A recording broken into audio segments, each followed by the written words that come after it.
Hervé Eschbacher, producteur-présentateur à France 3 Alsace. L'Alsace, c'est chez moi, tout d'abord. Et j'ai mis un peu de temps à m'en rendre compte, parce que je pense que longtemps, comme je suis arrivé en Alsace, j'avais 3 ans, longtemps j'avais l'impression d'être un invité. Et longtemps j'ai voulu partir, parce que je me sentais pas bien, parce que je me sentais pas accepté, parce que j'avais l'impression d'être différent, parce que je comprenais pas la langue. Voilà, j'ai longtemps, en fait, attendu de pouvoir partir. Et le jour où j'ai pu partir, je me suis rendu compte que j'étais d'ici. Et je crois que j'adore voyager, mais à chaque fois que je voyage, je suis encore plus heureux de revenir et de me rendre compte à quel point j'aime habiter en Alsace et j'aime être alsacien. Pour moi, l'Alsace, c'est une terre de chance. C'est un endroit où on a tout. C'est un endroit où il y a une culture, c'est un endroit où il y a une architecture, où il y a des paysages, où il y a un climat, où il y a une gastronomie. C'est une terre où il y a tout. C'est un peu le centre du monde. Et même géographiquement parlant, j'ai vécu un petit peu à Paris. Paris, c'est génial, c'est une grande ville. Il y a tout, mais en fait, c'est une vie de quartier. On finit par habiter entre 4 rues.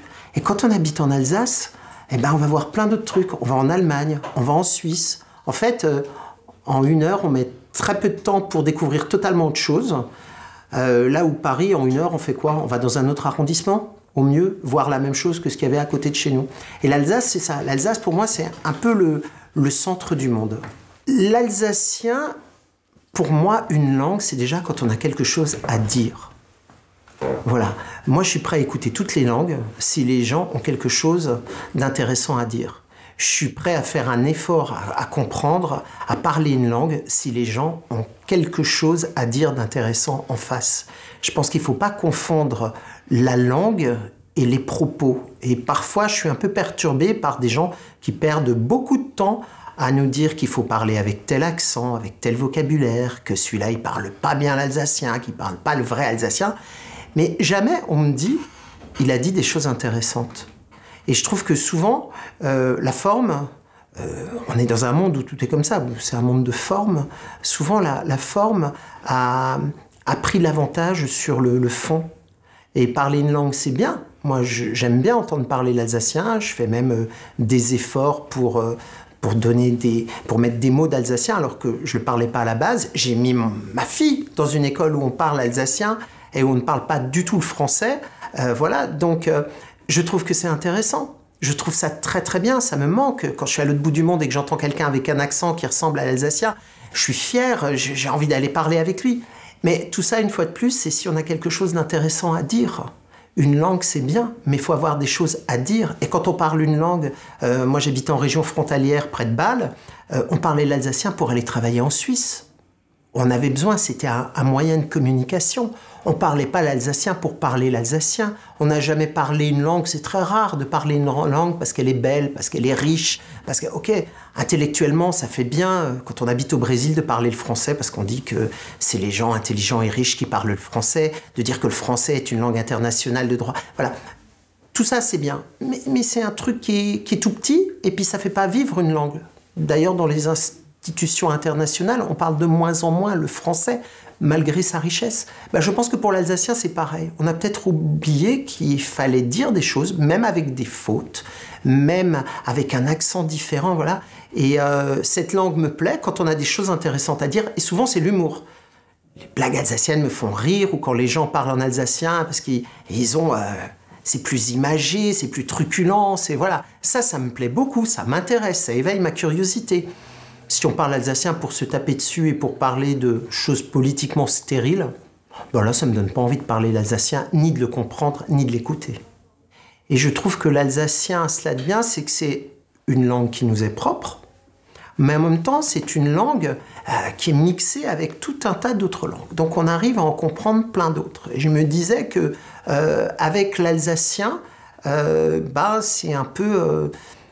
ça va l'ouvrir sur tout un tas d'autres choses dont j'ai peut-être même pas idée, et puis j'espère qu'elle trouvera les voies elle-même. J'ai pas fait un mini-moi, Le but, c'est d'éveiller sa curiosité et d'être ouverte sur le monde. Et l'alsacien est bien là-dessus, parce qu'il y a plein de pays qui parlent des langues qui ressemblent à l'alsacien. Ça nous permet de voyager. On est un pays aussi où on a eu, par les vicissitudes de l'histoire, des nationalités différentes. Donc on a l'habitude d'être différent, on a l'habitude de cette mixité. On devrait être encore plus ouvert justement sur la mixité, puisqu'on est d'une certaine façon un peuple issu de la mixité. Et voilà, et je voulais que ma fille, à travers cette langue, puisse être ouverte sur le monde. Après, si elle parle cette langue pour dire des choses intelligentes, ça me fera plaisir. Si elle ne parle pas la langue, mais que ça lui permet juste d'être ouverte sur le monde et de vouloir discuter avec l'autre, d'échanger, ça me fera tout autant plaisir. Et moi, j'avais l'impression que mes camarades de classe, de toute façon, je les ai toujours entendus dire « nous, à 16 ans, on parle l'alsacien, donc on va partir travailler en Suisse ». Et c'était ça la finalité. Donc moi j'avais l'impression qu'ils apprenaient, puisque moi j'apprenais à l'école, j'étais dans une classe dialectophone où on apprenait l'allemand en fait, et donc moi j'avais l'impression qu'ils avaient appris l'alsacien pour aller travailler en Suisse, alors qu'en fait ils parlaient l'alsacien naturellement à la maison et que ça leur permettait d'aller en Suisse. Mais c'est quelque chose qu'on se transmettait de génération en génération. C'est un peu plus compliqué maintenant où on demande quand même d'avoir un gros bagage pour travailler dans les entreprises pharmaceutiques et que souvent la langue c'est l'anglais. Donc là, ça a un peu changé. Mais c'est vrai que, je dis, on apprenait l'alsacien pour aller travailler en Suisse. C'est peut-être pas ça. Peut-être qu'on faisait l'effort de transmettre à ses enfants l'alsacien en disant, on va parler alsacien, comme ça il pourra faire comme nous, il va aller travailler en Suisse ou en Allemagne. Voilà. Donc moi, en tant qu'immigré de la France de l'intérieur, je le sentais comme ça. Mais après, en Alsace, on a quand même un truc qui est incroyable, qui n'y a nulle part ailleurs. C'est on établit des frontières même avec nous-mêmes. Moi, je suis arrivé dans le Sungo, je venais de la région parisienne et avant on était ailleurs, je n'étais même pas parisien, c'était un transit. Je me suis senti étranger. J'ai mis des années à me sentir, entre guillemets, accepté, d'être de là-bas, d'être du Sungo, d'être du Haut-Rhin. Puis je suis arrivé pour mes études à Strasbourg, où je ne voulais pas aller non plus. Et quand je suis arrivé dans le Bas-Rhin, on m'a dit « Ah, toi, t'es un Haut-Rhinois. Toi, t'es un Haut-Rhinois, les Haut-Rhinois, ils sont complexés. » Les Haut-Rhinois sont complexés, mais qu'est-ce que c'est que ça? J'ai jamais entendu ça, moi. Et oui, puis nous, les Bas-Rhinois, on est différents. Puis de toute façon, toi, tu dois pas aimer les Bas-Rhinois. Bon, moi, j'aimais tout le monde. Et en fait, j'ai appris en arrivant à Strasbourg que j'étais complexé, que j'étais Haut-Rhinois. Bon, ça m'a fait plaisir parce que pendant des années, je croyais que j'étais pas Haut-Rhinois. C'était le truc. Et puis qu'il y avait les Bas-Rhinois et que c'était différent. Bon, j'ai mis quelques années à me faire accepter à Strasbourg. Et au moment où j'avais l'impression d'être bien accepté, là est venu le Grand Est. On m'a expliqué qu'il fallait que je sois complexé parce qu'on rentrait dans le Grand Est. Je suis un peu fatigué de tout ça maintenant parce que je me dis, mais c'est pas vrai, on a toujours une excuse pour être mal à l'aise, pour être complexé, pour avoir un problème. Et ça, c'est un truc qui m'énerve un petit peu, parfois, surtout qu'on fait toujours ça avec beaucoup de politesse. C'est-à-dire qu'on accepte d'être dans le Grand Est, on accepte d'être muté dans le Haut-Rhin, dans le Bas-Rhin, dans je sais pas quoi, et voilà, on accepte toujours. Et puis après, on se plaint un peu. Ça me plaît moins. Et puis ça me plaît moins surtout qu'on décide à ma place. Ça, c'est peut-être un truc avec l'âge maintenant. Moi, je me sens alsacien, je me sens bien en Alsace, à Strasbourg, à Huningue, à Mulhouse, à Colmar, n'importe où. Dans le nord de l'Alsace, pareil, même dans l'Outre-Forêt. Il n'y a pas de problème, je me sens alsacien. Et voilà, et parfois, je ne comprends pas ça. Les Alsaciens qui se disent de souche, eux, je trouve qu'ils créent pas mal de murs et qui se causent des problèmes à eux-mêmes avant tout. Mais à l'école, on nous apprend pas, on met pas en avant des auteurs alsaciens, même Tommy Ungerer. Moi, Tommy Ungerer, j'ai su qui c'était quand je suis arrivé à Strasbourg et qu'on m'a parlé de lui, qu'à travers mon métier, je l'ai découvert. À l'école, on m'a jamais parlé de Tommy Ungerer. Pourtant, on m'a parlé de Disney, Mickey, on en a parlé. On m'a parlé de tout ça. Quel rapport avec la culture française? On en parle à l'école, mais les professeurs aussi ont des références culturelles de ce style, Mickey. Et pourquoi on m'a jamais parlé de Tommy Ungerer? C'est une vraie question qu'il faut se poser. Cette culture-là, elle n'était pas accessible. Moi, ma culture alsacienne, j'allais dire, c'est la gastronomie. Ça, c'est un truc où, quand je vais à l'étranger, j'essaye... C'est ce qui me manque. Et quand on échange avec les gens, on va pas parler quand on va dans une autre région, dans un autre pays, on va pas parler des grands auteurs alsaciens ou des textes alsaciens. Je saurais pas le faire. On va parler de nourriture, on va parler d'architecture, on va parler des grands hommes alsaciens connus à l'international. Mais si la culture se résume à la littérature, au théâtre, à la peinture, à ce genre de choses, eh ben moi je suis pauvre. Et pourtant je suis super bien placé pour ne pas être pauvre. Mais si moi je suis pauvre, ça veut dire qu'il y en a qui sont super pauvres. Et là peut-être effectivement, on doit se poser une question, c'est est-ce qu'on ne peut pas intégrer la culture alsacienne de façon différente, sans y voir un côté imposer une langue, ou voilà, il y a des auteurs alsaciens qui ont écrit aussi en français, même les auteurs qui écrivent en français, on ne les connaît pas à l'école. On ne sait pas. L'alsacien, il salue de loin, parce que l'alsacien, il n'est pas copain avec nous tout de suite. La culture alsacienne, alors si on se résume à ça, c'est un peu une froideur qui est très bien. Moi, de toute façon, je préfère des gens que je mets longtemps à connaître et après sont des vrais amis. On va dans d'autres régions françaises ou dans d'autres pays du monde. En 5 minutes, on a l'impression qu'on connaît tout le monde, que tout le monde nous connaît, que tout le monde nous adore, qu'on vient de trouver une famille d'adoption et on se dit pourquoi. Ça, en Alsace, ça n'existe pas vraiment. Je pense qu'il faut faire un effort et moi, je trouve que c'est bien. C'est comme dans une relation de couple. Quand on découvre une nouvelle personne, on la trouve géniale. Il y a un côté fusionnel, on adore. Et puis après, on connaît les défauts de la personne. Et c'est pas facile de découvrir les défauts d'une personne. Et une fois qu'on connaît les défauts d'une personne, on peut rester avec. Voilà. De toujours courir après quelqu'un qui est tout nouveau, tout beau, qui nous dit bonjour, qui nous passe la main dans le dos, qui est super chaleureux. Moi, à mon âge, ça ne m'intéresse plus parce que ça, je l'ai compris en Alsace. En Alsace, il faut mériter quelque chose et c'est normal. Même dans le travail, on doit travailler, on doit attendre que les gens nous fassent confiance parce que ça se mérite, la confiance. Et ça, effectivement, c'est une culture qu'on a, qui n'existe pas forcément ailleurs, qu'on ne trouve pas... Quand je pars en vacances, comme je suis alsacien, j'aime bien aller dans les pays chauds. Hein, on ne va pas partir pour aller dans un pays encore plus froid que le nôtre, peut-être juste pour aller faire du ski en Autriche l'hiver.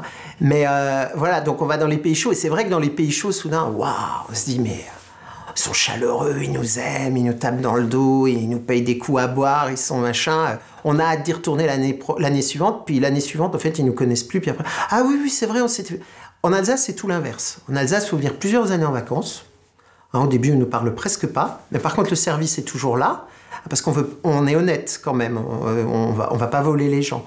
Et puis après, on commence à être plus chaleureux. Et ça, il faut avoir un certain âge pour le comprendre. Je peux comprendre que quand on a 15 ans, on préfère aller à Barcelone, s'envoyer des bières, faire la fête avec des gens avec qui on est tout de suite potes, que de venir en Alsace et de se dire, punaise, il n'y a plus rien après 22 heures. Mais en fait, il y a des trucs après 22 heures. Mais il faut les connaître, puis il faut avoir été invité. Et puis je pense que ça se mérite. Si c'est ça la culture.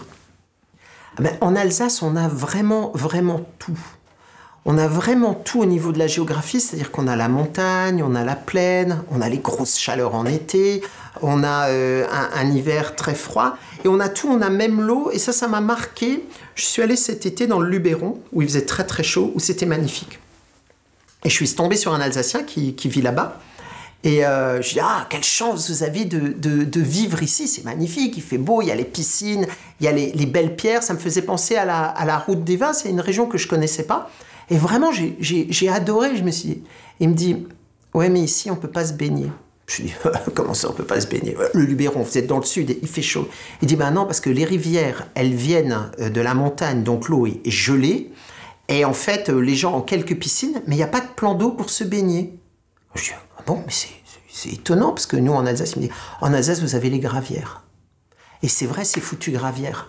Ces gravières, c'est des lagons. Il y a un film qui a été diffusé il n'y a pas longtemps sur France 3, on voit des gens faire de la plongée. C'est les Caraïbes, avec les silures, là, les poissons, ils sont énormes. Pourquoi aller voir des requins à certains endroits pour les filmer? On a la même chose, on a des brochets qui peuvent faire peur avec leurs dents. On a les gravières, il y a de l'eau dans les gravières, c'est les tropiques. Et puis comme il fait très très chaud, c'est super beau. On a le ski l'hiver, on a vraiment tout.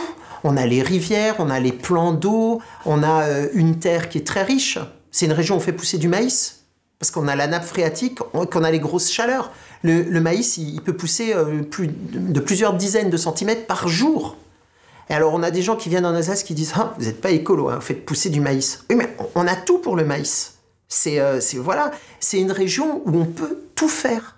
Et c'est cette géographie, c'est cette terre qui nous permet. Et lorsqu'on va dans la plaine, on a de la plaine alluviale, donc avec des graviers, avec du sable, c'est une des plus riches d'Europe. On a la route des vins avec de nouveau une terre qui est totalement différente, où on va faire pousser, on va avoir de la vigne, on va avoir de l'agriculture, on va avoir aussi de l'élevage dès qu'on monte un peu plus. Voilà, on a absolument tout. Le paysage est extraordinaire. On a même des maisons troglodytes dans le nord de l'Alsace où quand on se promène, on a l'impression d'être aux États-Unis avec ce grès des Vosges et qui est façonné comme ça. On a des paysages extraordinaires. Et je ne suis pas sûr que les gens ils s'en rendent vraiment compte parce qu'il y en a beaucoup qui veulent absolument prendre un billet d'avion pour aller aux Canaries ou aux Baléares pour se dépayser en formule all-inclusive. Mais parfois, à 1 heure de chez nous, on a des choses incroyables en Alsace qu'on ne connaît même pas. Alors après, une fois de plus, peut-être que c'est bien aussi que tout le monde ne les connaisse pas. Ça nous permet de garder une certaine authenticité. On n'est pas obligé de faire un Disneyland. Mais au niveau de la géographie, au niveau des paysages, au niveau de l'architecture, non. On en parle de l'architecture, Strasbourg. Mais chaque quartier a une architecture différente. Les Parisiens, ils nous parlent d'Haussmann. Ils ont quelques trucs là sur l'île de la Cité, un peu médiéval. Mais nous, à Strasbourg, on a tout. On peut faire tout à pied. En une demi-heure, vous traversez la ville, vous avez traversé toutes les époques. C'est absolument extraordinaire. Alors, on le vend bien quand même, faut dire, il y a quand même pas mal de touristes. Mais c'est quelque chose qui existe quasiment nulle part. Quand on va se baigner, on voit que la nappe phréatique, elle est encore là. Il faut la protéger. C'est vrai que la nappe phréatique, les 2 premiers mètres, c'est là où on ponctionne et c'est là où c'est le plus pollué. Ça, c'est sûr. Mais je dirais qu'en Alsace, on a la possibilité de tout faire. Après, il faut bien le faire. J'ai pas dit qu'il fallait mettre du maïs partout. J'ai dit qu'en Alsace, si on voulait, on pouvait avoir du maïs. En fait, en Alsace, si on veut, on peut tout avoir. Je crois. On est une région économiquement riche, on est une région où on a une culture bilingue, donc on comprend mieux le voisin, on peut communiquer plus facilement, ça nous permettrait de commercer plus facilement. Voilà, on a quand même, à la base, on a de la matière première à foison pour une toute petite région que bien des grands pays n'ont pas. Après, ce qu'on fait de cette matière première, ça c'est autre chose. J'ai pas dit qu'il fallait planter du maïs partout. Mais je dis que si nous, on veut manger du pop-corn dans un ciné, on n'est pas obligé d'affréter un avion ou un cargo pour faire venir le maïs d'ailleurs. Nous, on peut faire notre pop-corn ici. Mais j'ai pas envie de manger du pop-corn tous les jours non plus. Voilà. On fait du tabac, on fait du houblon. Alors le houblon, il paraît qu'il est vendu aux États-Unis. J'ai du mal un peu à comprendre le truc. Voilà. Mais en fait, on a la matière pour tout faire. Mais on se plaint tout le temps. Pourquoi l'Alsacien voit toujours le verre à moitié vide ou même au quart vide? Même quand le verre il est plein à 90%, il faut qu'il aille chercher pourquoi il manque 10% dans le verre. Et ça va l'embêter, et il va chercher, il va chercher, il va chercher. Alors qu'il y a les 90%. On en fait quoi des 90%? On les boit, on les partage, on les cuisine, on fait quoi? Il y a plein de choses à faire. Non, non, ce qu'il faut, c'est pourquoi on nous a piqué ces 10% qui manquent au-dessus du verre. Et qui c'est qui nous les a piqués? Et pourquoi il nous les a piqués? Pourquoi il nous veut du mal? Et s'il nous veut du mal, c'est parce que c'est ça. Punaise, mais ce verre, il est plein à 90%. On le boit ou on le boit pas? Moi, j'ai appris durant mes cours d'histoire que les frontières ont disparu au fur et à mesure qu'on avançait dans le temps. Et si on regarde l'histoire, alors il y a eu des petits moments de recul, il y a eu des avancées, mais on sait que les frontières, elles tombent au fur et à mesure.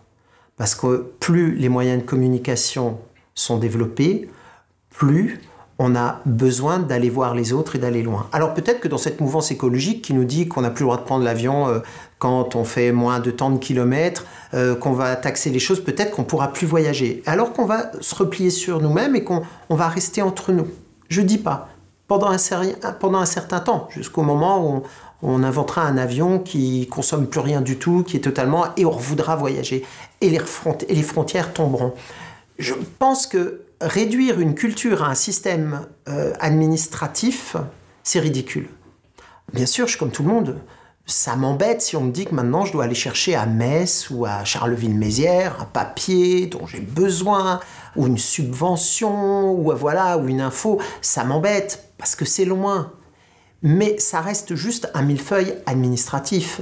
Je veux dire, j'ai pas besoin d'avoir un conseiller, je ne sais même plus comment il s'appelle parce qu'il change tout le temps de nom, qui est basé je ne sais où, que je ne verrai jamais et que je ne sais pas, pour savoir qui je suis le matin quand je me lève, pour savoir où je vais aller, pour savoir quelle langue je vais pratiquer, pour savoir...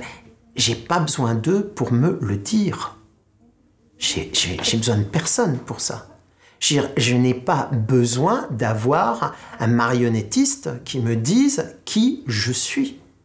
Je suis moi, je fais ce que je veux dans la limite de la liberté des autres et du respect des autres. J'ai envie de parler alsacien, je parle alsacien. Il n'y a personne qui va m'interdire de parler alsacien. On a essayé. Quand quelque chose doit se faire, ça se fait. Voilà, c'est toujours comme ça. Et le côté administratif, ça va bloquer certaines personnes, mais ça va bloquer des personnes qui sont dans le milieu administratif. Ce sont qui? Très peu de gens. C'est pas la majorité des personnes. Donc après, c'est du folklore, c'est pas forcément de la culture. Moi, j'ai un espace social, on apprend ça aussi dans mes études. L'espace social, on se le crée, il a tant de kilomètres, et on vit dans notre espace social. Et on a beau mettre des règles administratives, c'est pas l'administration qui crée votre espace social. C'est vous qui vous le créez. Si vous avez envie de voir... Après, en fonction des moyens, c'est clair que quelqu'un qui a un jet privé, il a un espace social qui est un peu plus grand que celui qui se déplace avec sa trottinette. Mais votre espace social, c'est votre volonté à vous de le développer. Il n'y a personne qui impose. Autrement, tous les enfants seraient super doués à l'école s'il suffisait qu'un professeur déballe le cours pour que l'enfant l'intègre et le recrache. Pourquoi il y a des mauvais, pourquoi il y a des bons? Parce qu'il y en a qui se donnent l'effort, qui font l'effort de travailler, d'apprendre. Il y en a qui sont plus doués que d'autres, qui ont des facilités. J'ai connu des gens qui apprenaient tout par cœur, qui avaient de très bonnes notes, mais on ne pouvait pas avoir une discussion avec eux parce qu'ils n'avaient aucune réflexion personnelle. J'ai connu des premiers de la classe qui croyaient qu'on faisait un bébé. En faisant la bise à une fille, ils étaient en 3e. Alors qu'on avait eu les cours de biologie. Je me disais, il y a un truc qui ne va pas quand même. Donc, je pense vraiment que c'est notre espace social qui fait qui on est. C'est pas une administration, sauf si l'administration, elle vient effectivement avec des fusils, avec des trucs. Voilà, on n'en est pas là. Mais le Grand Est, moi, ça m'énerve parce qu'administrativement, il y a des trucs qui sont compliqués, même au niveau du travail, il y a des choses qui sont compliquées. Mais ça reste juste administratif. Je trouve qu'on se fait... on peut renforcer la collectivité européenne d'Alsace au niveau de la culture. On peut, au sein du Grand Est, défendre la culture alsacienne, puisqu'effectivement, il y a des subventions, il y a des choses comme ça. C'est un outil administratif. Mais une fois de plus, cet outil, il faut l'utiliser. Moi, je suis prêt à utiliser tous les outils. Quand on doit demander une subvention européenne, personne ne se pose la question de se dire « mais pourquoi il n'y a pas une Europe alsacienne ?» Pourquoi je dois aller demander une subvention à l'Europe? On est tous contents quand il y a une collectivité qui nous refuse un truc d'aller le demander à l'autre. On aime bien ça, là, c'est avantageux. Hein, quand la mairie, elle refuse un truc, on va un département, ça ne s'appelle plus comme ça, puis après on va à la région, puis après on demande à l'Europe, puis parfois on en demande plusieurs. On est tous contents. Donc voilà, pour moi c'est un outil administratif. Voilà, ma feuille d'impôt, je ne la remplis pas en alsacien. Je suis obligé de payer mes impôts comme tout le monde, puis je suis fier. Moi, tout ce que j'ai pu faire, parce que j'habite en Alsace, c'est extraordinaire. Je serais dans un autre pays, je serais né dans une autre région. Voilà, j'ai une famille qui habite une autre région, je ne veux pas dénigrer cette région, mais quand je me promène, je traverse le village ou la ville, et que je vois qu'il n'y a pas de fleurs au balcon, qu'il n'y a pas de double vitrage, que du coup c'est du vieux bois et que la peinture elle s'écaille, que c'est pas beau, que le jardin il n'est pas entretenu, ou que quand on veut entretenir le jardin, on met du gravier parce qu'on se dit après on n'aura pas besoin d'acheter des plantes, on n'a pas de trucs. Il n'y a pas besoin d'aller loin. Quand on vient ici, quand on est ici, quand on a la chance de vivre ici, de travailler ici, d'être avec les gens d'ici, je dirais qu'on n'a presque pas d'excuses pour ne pas réussir. Parce qu'on a tout. Par contre, qu'est-ce qu'on se plaint, hein? Waouh! Là, on est champion du monde. On n'est jamais content. Et une fois de plus, Moi, je m'en fous de savoir si à Nancy ou à Metz ou à Charleville-Mézières ou je ne sais où ou à Reims, il y a des politiques qui décident... En fait, ils décident de quoi de ma vie? Pas tant de choses. En tous les cas, pas de ma culture. Ça, je crois pas. Et puis, le jour où je verrai un politique qui sera derrière 10 élèves et qui aura réussi à leur faire lire un livre ou à leur donner un petit peu de culture, j'applaudirai, quelle que soit la langue. Ma fille à l'école, elle apprend l'alsacien, elle apprend l'allemand. Je parle l'allemand avec une des professeurs que je vois, puisque celle en alsacien, je ne la croise pas, c'est pas là où je vais la chercher. Mais ma fille parle en français parce que ses copains, ils parlent français. Voilà, parce qu'elle a quelque chose à échanger, elle a quelque chose à dire avec eux. C'est là où si on n'a rien à dire, on n'utilise pas la langue. Là, elle apprend l'alsacien, elle apprend l'allemand. D'ailleurs, elle est persuadée que c'est la même langue. Quand je lui demande quelle est la... Tu préfères apprendre l'alsacien ou tu préfères apprendre l'allemand? Et elle me dit, bah, je préfère telle institutrice. Je lui dis, mais pourquoi? Parce que tu comprends mieux? Ah non, parce qu'elle, elle nous gronde pas. Ça n'a rien à voir avec la langue. Ça a un rapport avec ce qu'elle dit, comment elle le dit. Mais ça n'a rien à voir avec la langue. C'est un moyen de communication.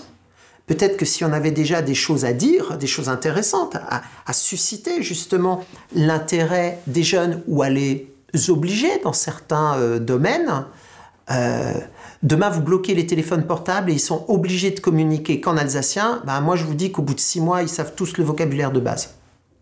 Parce qu'ils ont besoin de leur téléphone. S'il y avait qu'une seule langue, comme quand j'étais petit, quand on achetait un appareil, ben, ils parleraient l'alsacien parce qu'ils en auraient besoin. Le problème, c'est qu'ils n'en ont pas besoin. Mais je trouve très excitant d'habiter ici parce qu'au moins on sait qu'ici, on va pouvoir faire des choses. Donc je sais que ça va être bien. Parce qu'on peut faire des choses ici. Il y a des choses à faire. Il y a la possibilité de faire des choses. Donc moi, l'avenir de l'Alsace m'excite positivement. Je ne suis pas du tout négatif par rapport à cette région. J'ai aucun doute là-dessus.